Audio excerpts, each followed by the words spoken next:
बिस्मिल्लाहिर्रहमानिर्रहीम। शुरू अल्लाह के नाम से जो बड़ा मेहरबान निहायत रहम वाला है।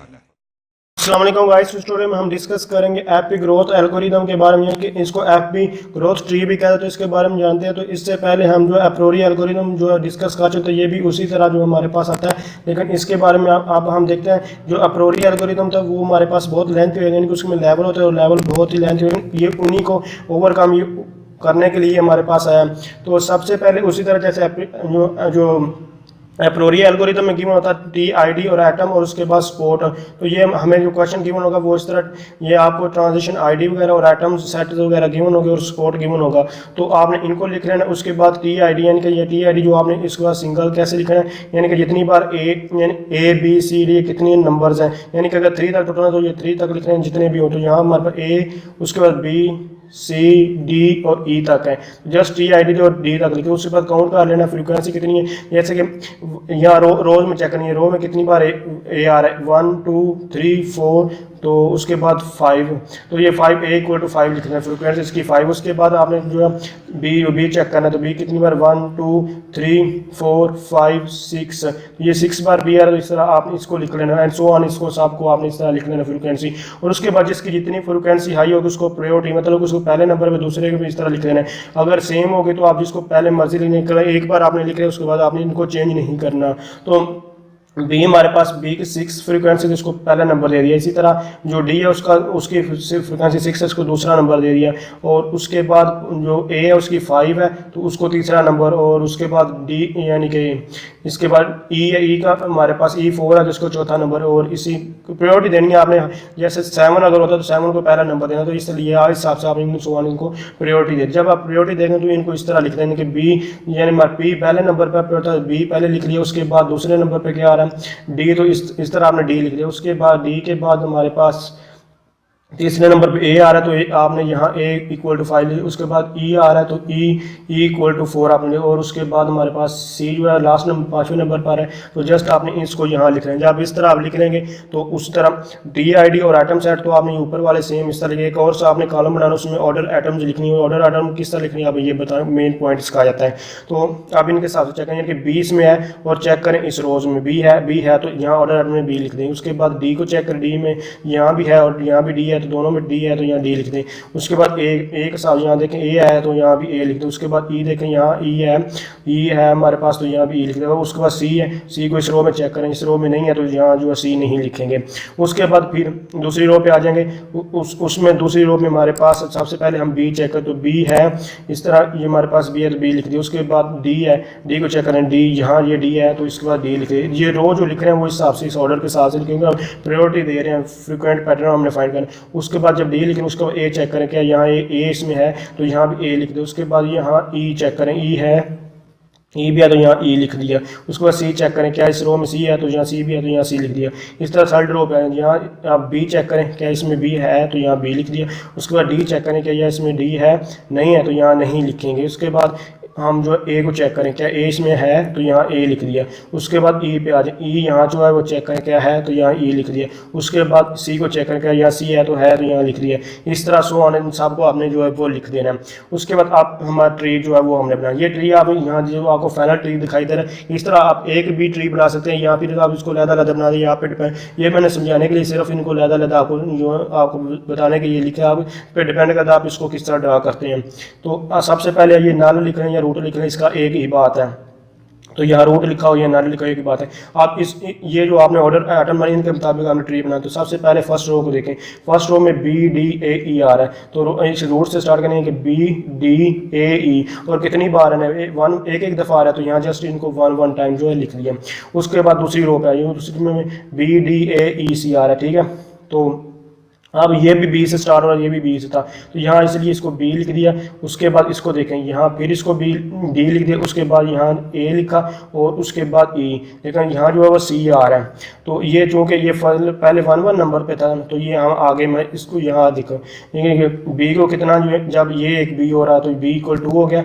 उसके बाद ये पहले डी 1 था तो ये डी आने की वजह से डी 2 हो गया। उसके बाद पहले ए इक्वल टू ये 1 था, ये ए आने से ए इक्वल टू हो गया, ई यहाँ तो था इसलिए ई इक्वल टू 1 था तो ई इक्वल टू 2 हो गया। अब नया चीज़ जो हमारे पास सी सिर्फ है तो सी जो है ई के बाद या डायरेक्ट ई के बाद वो सी हमने जो लिखते हैं और ये सी 1 टाइम है तो इसको सी इक्वल टू 1 लिख दिया। उसके बाद आपने तीसरी रो पे बी ए ई सी पे आ जाना।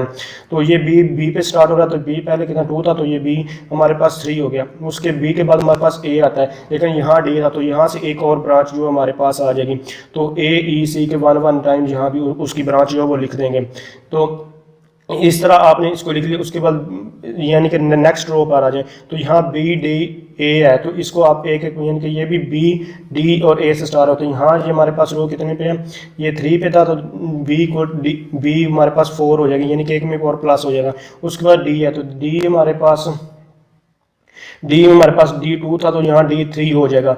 और इसी तरह जो हमारे पास है ए है तो ए हमारे पास यहाँ ए 2 था तो यहाँ ए 3 हो गया। इसी तरह हमारे पास अब ये कंप्लीट और नेक्स्ट रो पे है डी से कोई भी देखने रूट जो है स्टार्ट नहीं हो रही, ये सारी बी से हैं तो जस्ट आपने डी इक्वल टू 1 जहाँ लहदा लिख देना है। तो डी हमारे पास डी चूँकि फर्स्ट टाइम यहाँ तो जो है इंक्रीज हो इसलिए डी इक्वल टू 1 जो है वो लिख दिया, इतना लिख दिया। उसके बाद इनको सपोर्ट भी साथ साथ देते चलते हैं लेकिन मैं अभी आपको सिंपल समझा रहा हूँ फिर वो भी बताता हूँ। तो उसके बाद बी डी स्टार्ट होता है बी डी तो बी डी देखते हैं तो आप यहाँ पर बी और डी यहाँ स्टार्ट हो रहा है दोनों चीज़ें हैं तो बी 5 कर देंगे और डी 4 कर देंगे। तो जस्ट यहाँ आपने फर्स्ट टाइम आपने जो बी 5 करना है और उसके बाद डी 4 कर दिया, ठीक है। उसके बाद बी डी भी होगा डी ए ई आ जाता है तो डी ए ई को कैसे ड्रा करना है तो डी ए ई हमारे पास यहाँ आ रहा हमारे पास सबसे डी ये देख सकते हैं ये डी हमारे पास आया था तो डी यहाँ 1 था तो यहाँ डी क्या होगा 2 हो गया। उसके बाद ए यानी कि डी के बाद कोई भी यहाँ कोई देखें कुछ भी नहीं था तो डी ए और ई दोनों 1 कर दिए। इसी तरह फिर आप हमारे पास लास्ट में बी सी चेक करें कोई बी सी से नोट है हमारे पास, देखें बी और सी हमारे पास यानी कि बी तो हमारे पास था बी को इसलिए यहाँ जो है वो 6 कर दिया गया है। तो जस्ट आपने जो है बी को यहाँ जो है वो 6 कर देना। तो मैं अब बी को जो फाइनल हमारे पास ये 6 हो जाएगा तो बी 6 और सी कुछ भी नहीं था तो एक इसकी और ब्रांच ये वो निकाल देगी तो ये सी हमारे पास 1। अब इनको सपोर्ट देनी होती है साथ साथ। तो चूँकि मैं एक बार आपको सिंपल समझाने की कोशिश की है इसके बाद आप सपोर्ट तो आप इजीली दे सकते हैं क्योंकि इसमें मुश्किल चीज़ नहीं होगी। जस्ट क्या होगा सपोर्ट्स इस तरह आपने जैसे कि ये बी है बी यहाँ से स्टार्टिंग पर यहाँ लिख लेना है बी इक्वल टू 6। अब यहाँ से सपोर्ट बेशक यहाँ सपोर्ट एक बार सारा ड्रा कर दें उसके बाद आप सपोर्ट दे सकते हैं। तो यहाँ यहाँ सपोर्ट देकर समझाने की कोशिश करता हूँ तो क्योंकि इनके साथ जो नंबरिंग लिखने का वही मकसद था। तो हमारे पास बी इक्वल टू क्या था, बी हमारे पास जो है वो 6 है। तो इस तरह आपने ये स्पोर्ट्स लिखने हैं जैसे कि मैंने लिख दिया b equal to 6 d equal to 6 a equal to 5 e equal to 4 और c इक्वल टू 3 यहाँ से देकर सिंपल इस तरह आपने इनको लिख दिया है, ठीक है। अब जैसे जैसे आपने स्टार्ट किया उस तरह आपसे आपने सपोर्ट देनी है यानी कि सबसे पहले b हमारे पास आया तो b यानी कि ये b जो है इसको आपने ये इस b वाले को जो है फर्स्ट टाइम पे आपने इसको सपोर्ट देनी है। तो फर्स्ट वाले b को सबसे पहले डॉट लगाते हैं इसको यहाँ डॉट लगाते जाएंगे ये डॉटेड के साथ इस तरह इनको सपोर्ट देंगे डॉट के साथ और यहाँ आप एरो बना देंगे। उसके बाद हमारे पास डी पहले नंबर उसके बाद डी आया था तो यानी कि डी को सपोर्ट आपने देनी है तो यहाँ डी को भी सपोर्ट दे देते हैं। तो जस्ट आपने यहाँ जो एरो वो डी की तरफ बना देना। उसके बाद हमारे पास जो है वो ए आया था तो ए से सीधा जो है एरो वो हमने बना देना। तो यहाँ जस्ट मैं ए की तरफ एरो ये आपने पेपर में एक साथ बनाने लेकिन मैं समझाने के लिए आपको बाद में था कि पहला कंसेप्ट थोड़ा मुश्किल वो क्लियर करें। उसके बाद ये उसके बाद हमारे पास क्या था ए हो चुका है सॉरी। उसके बाद ई है तो ई को सपोर्ट देनी है यानी कि ये जो जितने भी आपके 6 नंबर हैं ये आपने पूरे करने हैं। तो यहाँ इसके बाद ये हमारे पास इस तरह एरो आ गया। उसके बाद हमारे पास कुछ भी नहीं था यहाँ क्लियर हो गया। आप आगे मूव ऑन आगे हमारे पास जो है सी आया था तो सी को भी सपोर्ट यहाँ से इसको भी वन सीधी डायरेक्ट कर दें तो ये इसको सपोर्ट दे दी इस तरह हो गया। उसके बाद आगे हम मूव ऑन करेंगे तो उसके बाद हमारे पास कोई इसकी नई ब्रांच कौन कौन सी निकली है वो ब्रांच लिखेंगे। तो हमारे पास ए आया था तो ए इस तरह मूव कर देंगे यानी कि उसके बाद हमारे पास ए आया था तो ये जो ए है इस एरो से इस एरो की तरफ यहाँ इस तरह मूव कर देंगे इस ए से। इसी तरह फिर हमारे पास क्या आया था ई तो हमारे पास ई जो है ई यहाँ जो ये वाला ई तो ये वाला ई जो आया था वो यानी कि इसके बाद इधर से फिर उसके बाद ये आया था तो जस्ट इसको लिख देंगे यानी कि इस ई से ये जो हमारे पास ई है तो इससे एरो इस तरह मूव कर देंगे। तो ये इस तरह एरो आपने बना लिया और उसके बाद आपने सी आया था तो इस सी के बाद ये वाला सी आया था, यानी कि ये सी पहले बना तो उसके बाद ये सी आया था। तो जस्ट आप इस सी से इस तरह ये एरो इस तरह मूव ऑन कर देना है तो फाइनल ये हमारे पास इस तरह इसका एरो आ जाएगा। उसके बाद आपने सिमिलरली उसी तरह ही आपने एरो बनाना, ये सारे एरो बन चुके हैं। उसके बाद हमारे पास जो वो डी आया था तो ये डी जो आया था इस डी से बाद में आया था तो जस्ट इस डी के बाद यहाँ इसकी तरफ एरो कर दें तो इस तरह ये हमारे पास बन जाएगा। उसके बाद हमारे पास जो है ये वाले बने थे ऐसे ही है ना, यानी कि ये आप देखें डी ए ई आया था तो इनकी तरफ एरो ले जाएंगे तो ये इस ए से बाद में बना था तो इस ए से ये हमारा सीधा एरो इस ए की तरफ चला जाएगा। और उसके बाद ये जो ई बना था इस ई से इस ई के बाद ये हमारे पास ये ब्रांच निकली थी तो इस तरह आप ये ब्रांचेस को ज़ाहिर करेंगे कैसे कैसे बनी।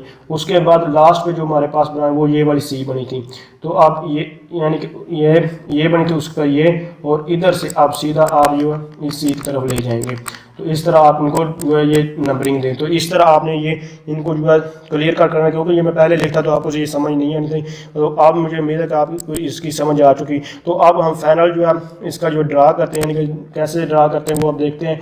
मज़ीद जो है आप इसको एक बार नोट कर लें। तो फाइनल सिर्फ आपको फ्रीक्वेंट एक टेबल ड्रा करना होगा तो वो टेबल कैसे ड्रा करते हैं नेक्स्ट स्लाइड में वो आपको मैं समझाऊंगा। उसके बाद ये मैंने ये आपको समझाने के लिए जो पहले हम फाइनल मराफ की ट्री बनाए इसके मुताबिक ये जो है टेबल बनाना है। तो अब आइटम्स यानी कि जो हमने ये जो आइटम लिखी थी इसको रिवर्स ऑर्डर में लिख देंगे। ये पहले बी था फिर डी फिर ए फिर ई और सी। अब हम जो है इनको रिवर्स ऑर्डर में यानी कि पहले सी फिर ई फिर ए फिर डी और फिर हमारे पास बी लिखे। तो सबसे पहले हम जो है वो सी को लिख देते हैं। तो ये इस तरह आइटम को यहाँ पहले हम जो है वो सी लिखेंगे और उसके बाद हमारे पास जो आ रही उसको लिख लेंगे। तो हमारे पास ई आ रहा है तो उसके बाद हम जो है ई लिखे। तो इस तरह ये पूरा टेबल आप कंप्लीट करें। तो उसके बाद आपने जस्ट इस तरह लिखना है, यानी कंडीशनल पैटर्न बेस में क्या लिखना है कि ये वैल्यू आप लिखनी है। अब ये कैसे लिखते हैं, सबसे पहले हमारे पास सी है तो सी किस जगह पर, ये हमारे पास यहाँ सी आ रहा है, यहाँ सी आ रहा है और यहाँ जो हमारे पास सी आ रहा है। तो सबसे पहले यहाँ पहले वाला ये लिख लेते हैं।